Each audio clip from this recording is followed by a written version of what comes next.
ഫലാ തഅലമു നഫ്സും മാ ഉഖ്ഫിയ ലഹും മിൻ ഖുർറത്തി അയുനിൻ ജസാഅൻ ബിമാ കാനൂ യഅമലൂൻ. ഫ ഇവിടെ ഈ ഫ ഇത് സബബിൻ്റെ ഫായാണ്.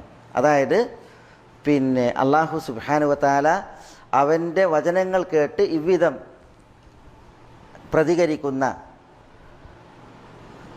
അവസ്ഥ ഈ ആളുകൾക്കുള്ളത് കാരണത്താൽ ലാ തഅലമു നഫ്സും മാ ഉഖ്ഫിയ ലഹും മിൻ ഖുർറത്തി അയുൻ. ലാ തഅലമു നഫ്സുൻ, ഒരു നഫ്സും അറിയുകയില്ല. ലാ തഅലമു അറിയുകയില്ല. ലാ നാഫിയാണ്, അറിയുകയില്ല. ലാ തഅലമു അറിയുകയില്ല.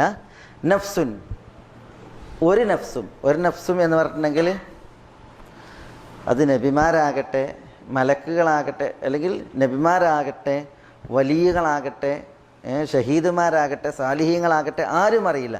നഫ്സുൻ എന്നാണ് പ്രയോഗിച്ചത്. അത് നക്കീറയാണ്.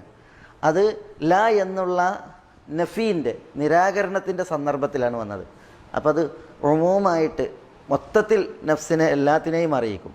അതുകൊണ്ട് തന്നെ ലാ തഅലമു നഫ്സുൻ, ഒരു നഫ്സും അറിയുകയില്ല, ഒരു മനുഷ്യനും അറിയില്ല എന്നർത്ഥം. എന്തറിയില്ല? മാ ഉഖ്ഫിയ ലഹും.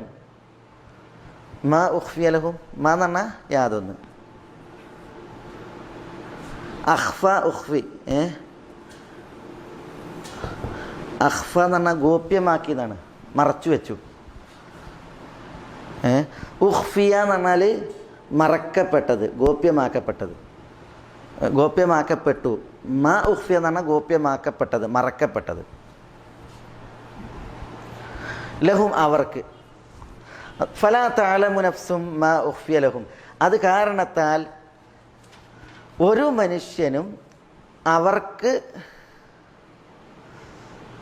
മറച്ചു വെക്കപ്പെട്ടത്, ഗോപ്യമാക്കപ്പെട്ടത് അറിയുകയില്ല.